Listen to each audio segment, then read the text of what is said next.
Hey guys, welcome to What's in My Pack. Some of the most common questions we get having to do with long range shooting or hunting is what kind of gear do you use when you're out doing it? So what we're going to do here is we're going to fire up a series of videos and I'll break it down into segments where we can cover some specific items as well as we can in the time allotted.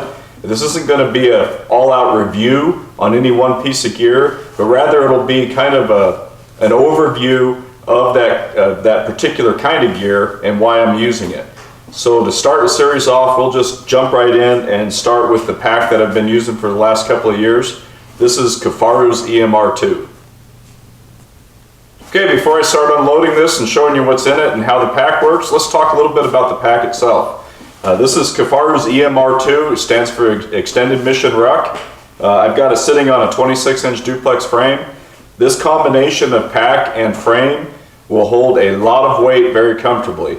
I've come from using Everly stock type scabbard packs, and while they were pretty good for carrying a gun in the scabbard, when you put a lot of weight on them, they just weren't any fun anymore. So, moving into this Kifaru setup has been it's been a real game changer for me, because I can go in with a lot of weight, which you're going to be carrying if you're going to get into long range hunting with heavy rifles and stuff, and still have the capacity in the pack to come out with either some of the animal that I've shot or all of the animal on one shot.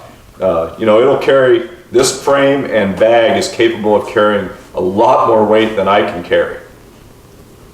So a question I get a lot of when the people see my videos or pictures with this pack and the rifle is how is the rifle riding on that pack? It's real simple.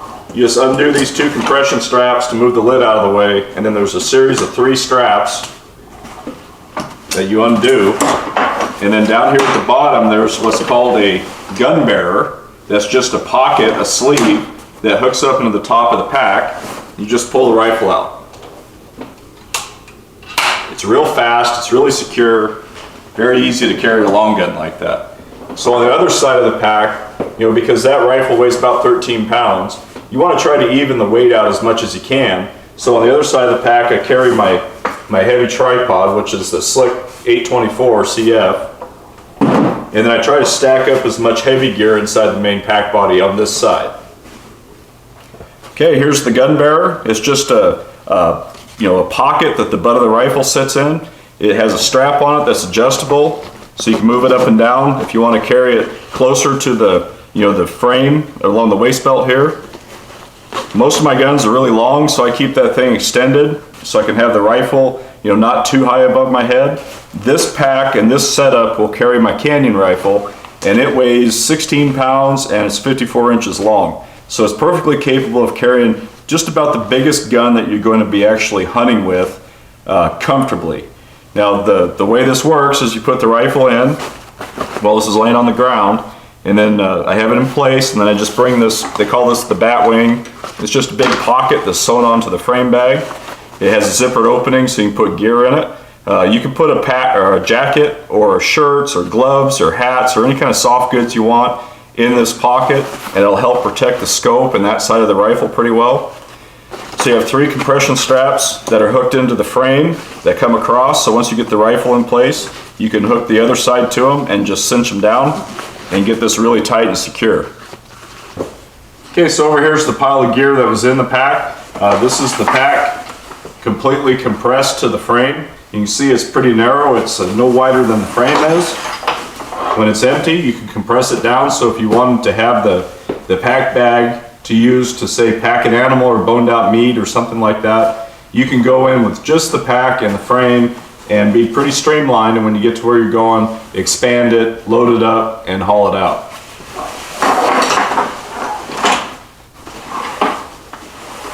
Okay, let me take this apart a little bit and show you some of the things about it. There's several different options for buying lids for these packs. This is the one that came out this year. It's called the guide lid, and it has a zipper on top that's kind of biased towards the front or the back of the pack, which would be the top of it as you lay it open here, so that you can open it up and get to gear pretty easily.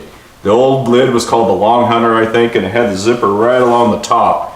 Some people didn't like that. I didn't really mind it, but this guide lid is pretty cool. I'll show you a couple other features about it.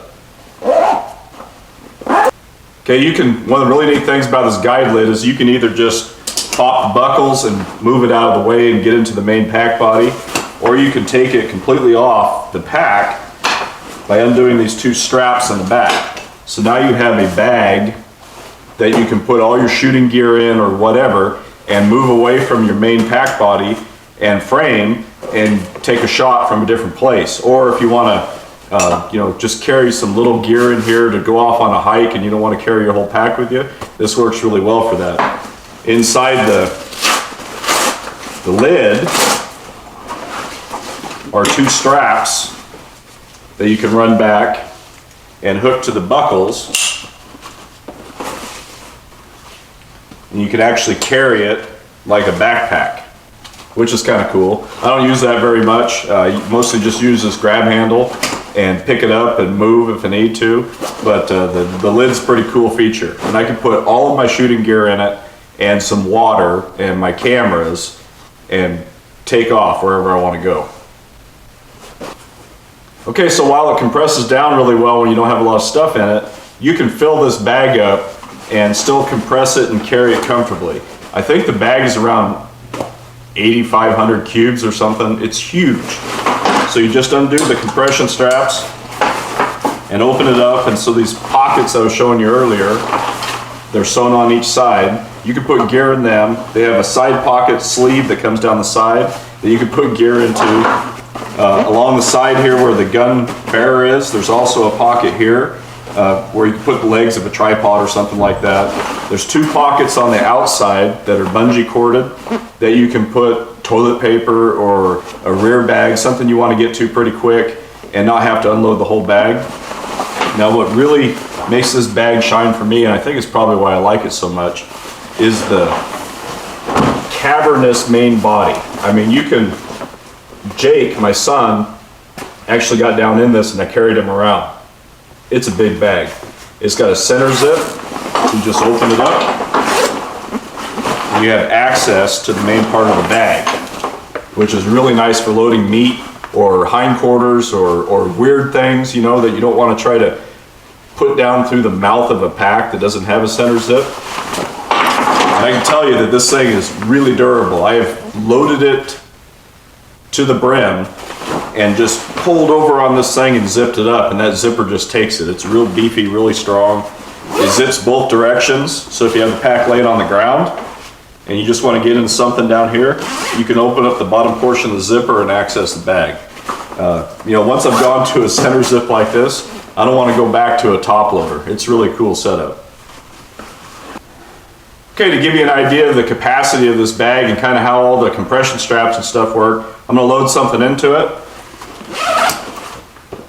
This is a military sleep system in the stuff sack. This thing's big. I mean, this is a lot of volume. It's a really big object.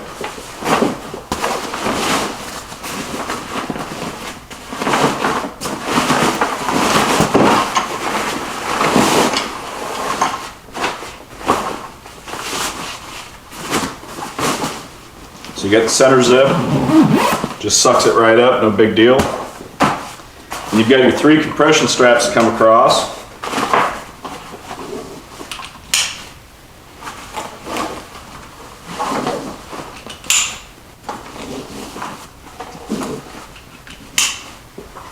You got two on the bottom here.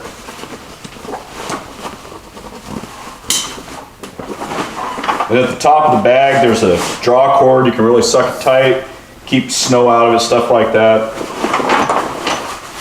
Then your lid, which I never took the backpack straps off of. Do that right now.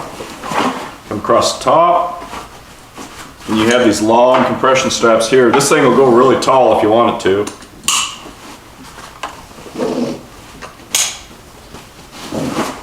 And this acts like a compression strap too. So you can really suck that thing down tight with a pretty big load in it. I mean, that's a big pack. And it'll hold more. The top of it is, it's not round all the way up. It actually tapers out at the top to make it a little bit easier to put gear in. But it'll hold a lot of stuff. Sometimes that's a problem. You can get in trouble with this pack because of the amount of gear that it'll hold. Okay, another thing that comes up in questions is how do you carry a pistol with your main pack like this. And this is just a Safariland ALS holster. And Sean Carlock made me a little gadget that goes onto the MOLLE webbing on the waist belt. It's a really good way to carry a pistol. And with this setup, I can have different holster bodies for my, say, my Glock 19, which is what's in it now, or my Glock 20 when the bears are active. Real secure, easy way to carry a pistol. On the other side, just a small pouch. You can buy all kinds of pockets and pouches and stuff from Kifaru to go on this pack. And the small one just carries a headlamp, a flashlight, some earplugs, some flagging tape, maybe my keys, you know, small items that you want to get to if you need them. But it's a real secure way to do it, real convenient. I'm not going to put all the specs up on this or talk too much more about it. I did a written review on this pack and frame for rockslide.com last year. If you want to read more about it, go look at that review or visit Kifaru's website for some of the specific specifications on this thing. Anyway, well, thanks for watching. Look for the next installment. I think what we're going to do next is we're going to talk about the shoot kit, which has all of the ballistic solvers, rangefinders, and gear like that for taking the shot. So thanks for watching. I'll see you next time.